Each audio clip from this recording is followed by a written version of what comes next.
I first heard about it when I was 27 years old and I was chasing Joan.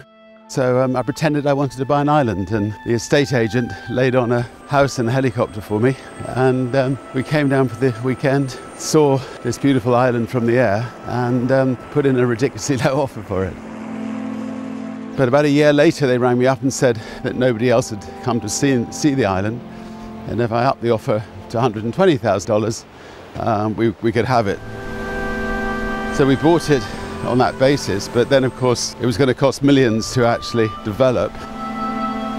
Fortunately, the record company became, the most successful independent record company in the world, and over the next few years we managed to get the resources together to make it what it is today. There was nothing on the island when we first came here.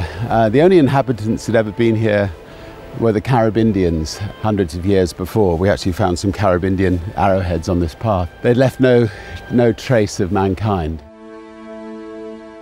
Well, two Telegraph journalists were told to find a deserted island and see how long they could survive, and they chose Necker Island, and within a couple of days they were radioing for help to get them off the island. They've come back to the island since, and we couldn't get them off. So.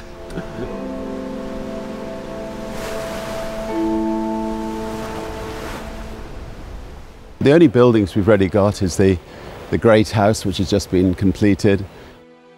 We've got our house on the hill here. We've got Barley Low and Barley High in the distance over there. So we've kept the buildings to a minimum. It's enough for about 40 people to stay on the island at one time. Anything more than that, I think, would spoil it.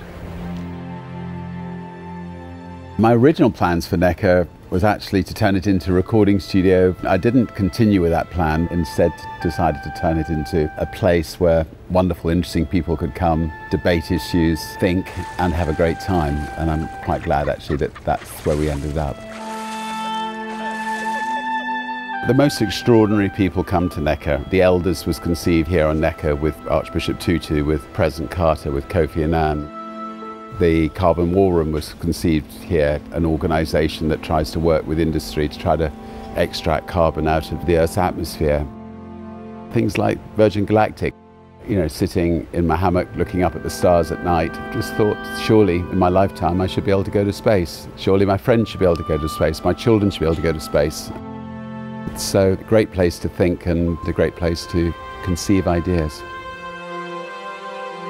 Necker really has been my home for about 30 years. It's the place where Sam and Holly grew up. It's the place I got married. It's the place my daughter got married. And it's the place that we get away from it all to relax as a family and spend time with our closest friends.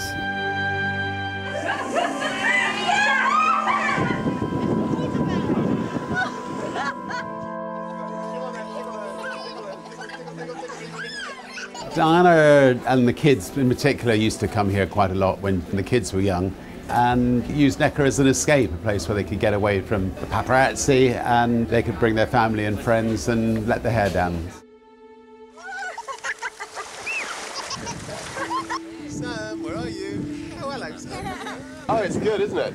Yeah. Why don't you go up to the bedroom and talk to me? Richard!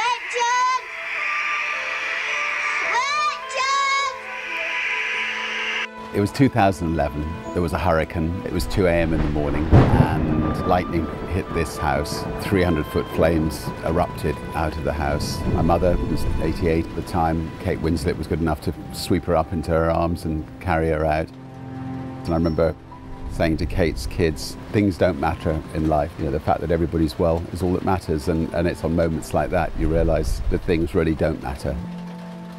And then the next day, while the fire was still burning, we got out a massive sheet of white paper and we started planning the new house. We've reintroduced species onto Necker that used to exist in the British Virgin Islands.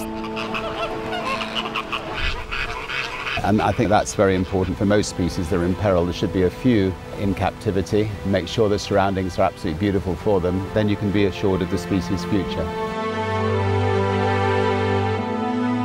We're turning Necker Island into, a few months from now, will be almost carbon neutral. So we're putting up windmills, we're putting a lot more solar on the island, and we want to be able to show the British Virgin Island government and other Caribbean governments that by turning to clean energy, you can also save your people quite a lot on their electricity bills and put less carbon out into the Earth's atmosphere. Well, look, Necker is home. I mean, the other places that we created are equally magnificent in their own way, but Necker is home, and therefore there's something particularly special about this little jewel.